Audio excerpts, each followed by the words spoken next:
2025 is just around the corner, and I wanted to take this week to inspire you for some new crafting ideas in the new year. Welcome into my craft room, friends. I'm so glad you stopped in today to visit. It always means the world to me. All right, now let's get crafting. I'm going to grab the larger 3 boxes from the stacking set at the Dollar Tree wood section. Some of these finial pieces, I pick these up at Hobby Lobby. I always just get them in little packs when they're on sale. I'm going to pull out 6 of them, and we're going to use these for the legs. What we're making is a beautiful French country tray that you can use anywhere in your home. I'm planning on using mine in my bathroom to corral all of our little countertop type things. Take wood glue. Now you can tell that the wood glue top had dried out and sealed. I don't know what happened to the cap, but it dried out. So I'm going to be resourceful. That's what we do here in our craft rooms, right? I got out my popsicle stick and I just went ahead and dipped that popsicle stick in there, and I got the glue out that I needed. I'm also going to add on some of my hot glue to give it that short-term hold so that everything's all gluing nicely together. And then I'm going to use these clamps that I get from the Dollar Tree craft section. If you guys don't have these in your craft room, oh man, try to get your hands on them. They are seriously the best when you're wanting to hold things together, but you need your hands back. You don't want to sit there for a long time holding something. And do this twice. I'm gluing together the 3 sides of these boxes, one to the next, and then I'm going to just clamp them and let that dry for a second. So once those are all glued together and I've got my clamps on, move on to the bottom. Now you can make this as long as you want. You could make this for a dining room table where you've got several of these glued together. You can put it on a kitchen island. However many you want to glue together, the possibilities are endless. So at this point, I've decided that I do need to get the nozzle working. And the way I fixed it was just Heidi's janky way of doing things in her craft room, because I like to be resourceful. I just used a zip tie and I snuck that down in there until I got it to feed back out again. And I ended up actually finding the cap to it. It had just fallen out into another section in the drawer. Sneak that wood glue down into the finial opening hole, because once I add my hot glue around the ring of that circle, and then I go and I put it onto the tray, that hot glue is going to hold it in place short term, but the wood glue is now up inside the finial and it's going to lock down onto the actual wood on wood glue, which is going to make it even stronger. So this is just a little trick I've learned over the years without these popping off. I know that sometimes crafters here on YouTube use hot glue for a lot of stuff, but I'm a big believer in using the right adhesives for the right things. So you can see that I've got 1 inside of each corner, and then I've got 2 that are also in the middle, so it supports that middle box. So if I put anything heavy in that middle section, it's not going to just snap the sides and make it break. Now we're going to go ahead and paint it. Okay, so here's the funny thing. First I thought I was going to paint it like this ivory pretty white, and as I was painting it, I kind of laughed because it's literally the same color of the wood. So I was like, you know what, I'm going to stick with my theme. I'm going to go with the French country black because I just like the way that that looks. I'm just going to put on 1 coat over the whole box, but when you see this done, it's going to be so beautiful. Now typically, I don't like a lot of black type furniture in my home, but I do like little pops here and there for that French country look. So I'm going to go ahead, sand down around the sides, give it a little roughed up look. This is the country part of it. And then I will make sure I link these handles down below. These are handles I pick up on Amazon. I get a good deal for them because they come in a big pack. Mark some holes so I know right where I want to drill in a hole. I'm making sure the bit head is the right size. And then I'm going to drill my 2 holes. Now, because this wood is a little bit thinner, I'm not going to use a screw or anything like that. I'm actually going to use a brad, a scrapbook brad where they open up. You can get them at the Dollar Tree in the school supplies or the office supplies section. But I'm going to pull out my brad kit. You're going to laugh when you see it. I like things really organized in my craft room. I know I'm not the only one out there, but there's something about having these brads organized by colors that just makes Heidi's crafty heart happy. Find one that matches the handle the best, and they actually have like a goldish brad that matches these pretty well at the Dollar Tree. And I'm going to go ahead and just put those right inside, and they end up fitting perfectly. Once I've got that in place, I'm going to go ahead and sneak them into the holes that I just drilled.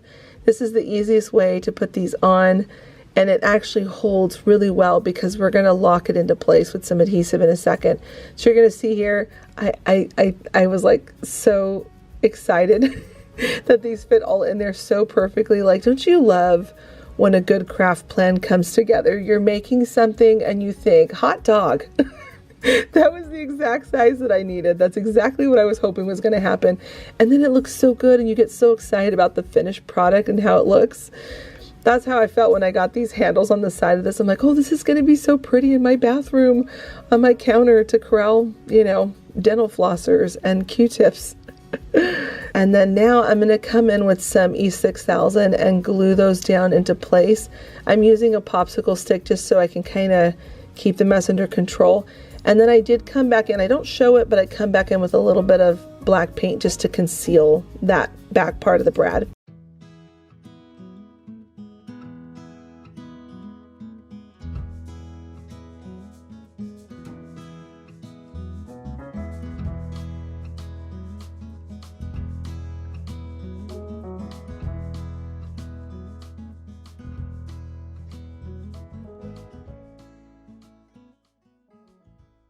This DIY is a little more complicated, but it's really simple still at the same time. So we're going to use one of these wood rounds, some of these lavender flower pieces from the Dollar Tree, and some white burlap. I'm going to start by just popping out that twine, but after I popped it out, I realized I didn't really need to do that. I could have just left it in. I could have just popped out one side because we're going to add beads to it. But we're basically going to do a wood wash on this. I just took some brown and black paint with some water, went over it to make it a darker stained looking wood so you can see more of that grain and texture. It's still a little bit damp here, so you're still seeing it kind of darker, but as it goes on, it dries more. Now I'm going to put back on that twine, and this is why I was saying I didn't really need to take it off, but whenever I'm painting things, I always take things apart. It's just kind of a habit I have. So I'm going to go ahead and just pop on some wood beads, and I love the raw beads with the new stain. I feel like it adds some of that contrast to it, and it also gives it that farmhouse feel. So now I'm going to take that white burlap and I'm going to just trace a line around it with the circle wood round being on here, and then I'm going to just cut that out real simple. It's not going to be the most perfect fit because we're going to need to trim it down in a second, but you can see that I'm putting on 2 layers. Burlap can be kind of see-through, so I always like to double it up when I'm crafting with it. It's just my own personal preference. You don't have to do that. You do what feels best for you. You don't even have to use burlap. You can use something else like a drop cloth that could be really pretty, or an old sheet that you have that you want to use and save even more money. Just cut that up too. I've used sheets in the past too on projects too. So now I'm going to just fold that over to kind of give it that gunny sack look. I love that look. It kind of has like a farmer's market look at this point. Now I'm going to trim off the edges so it keeps it nice and clean. Again, store-bought looking projects always have the back sides finished. So always keep that in mind when you're crafting. Then for my florals, I'm just going to cut them off of the stems. I never like using the stems. I like to cut them individually so that you can place them on their own and make them look more of a wildflower arrangement versus it being just clumped together. I just think that this looks more realistic. Now my daughter got these stamps for Christmas, and as soon as I saw them, I thought I'm going to totally use those on a DIY. I just liked the font. I felt like it had a very farmer's market font to it. So now I'm just stamping on with a ruler so I stay nice and straight. I saw this quote a couple of months back and I thought, I must have flowers always, always. And I love that. I love flowers. If you don't know, I love gardening. I actually planted hundreds of bulbs in my yard this fall so that the springtime over my home channel, you'll see them all coming up. So you can see here, I'm just roughing it up, scrunching it, crinkling it so it's got that farmer's market vibe to it. And now I'm going to just distress it a little bit. You can skip this whole sign if it's not for you, but I really did love the extra texture it added to it and added some more personality. And I just, again, love the quote, I must have flowers, always, always. So once you've got that glued on into the place that you like, this is the finished look. You can hang it up in a mudroom, by the front door, on your front door, so many options and places to put it.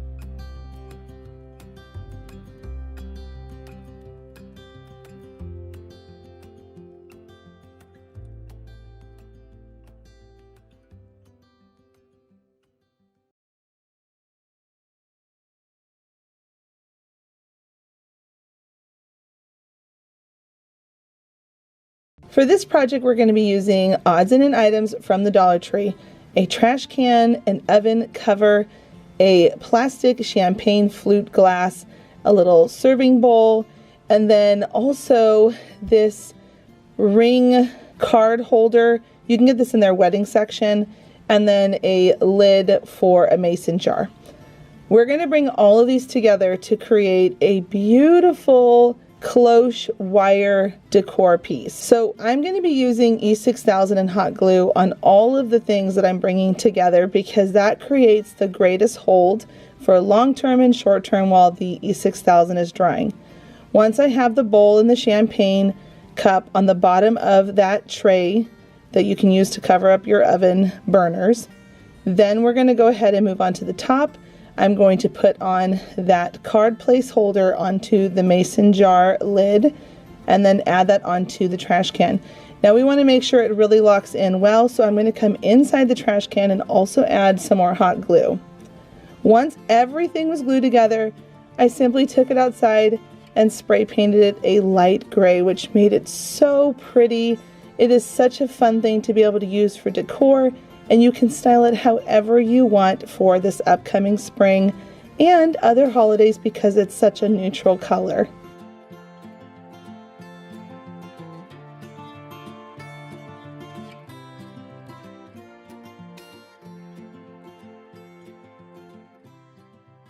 This project is going to be so farmhouse chic when we're done. I cannot wait for you to see the finished look. Take one of these $5 trays from the Dollar Plus section and some of these wooden spools from Hobby Lobby. Take some wood glue.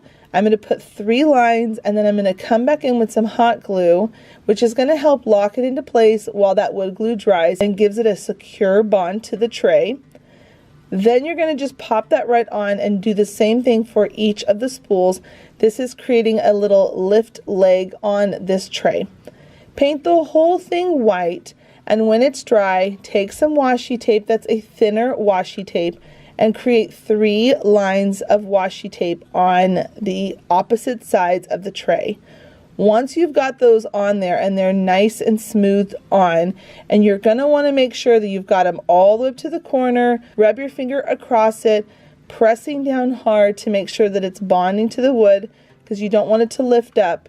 You're going to go ahead and take some white paint and you're going to paint over that. That is going to create a seal so that you don't have any bleeding underneath your tape because we're creating some pinstripe stripes on this tray that gives it that high-end chic farmhouse look. And you're going to make sure it's really dry now, so use your heat gun, go around it a couple times, and then come in with whatever color you want of paint with a smaller brush going over those washi tape pieces to create your pinstripes. Once you've got them on there and they're really dry, go ahead and remove the washi tape and it'll reveal your pinstripes. Now, if by some crazy chance you accidentally went over your washi tape like I did right there, what a pro, right, Heidi? Come on. Just take some white paint and go back over it and touch it up. Now, once we have got those spots all touched up, we're going to get some light gray and dry brush your tray. Once you've gone over with that, I went over as well with a very light brown. And now I'm going to come in with a stencil that I picked up on Amazon. You're going to cut it down to size, tape it down with some painter's tape, and then using a stencil brush, you're going to tap, tap, tap.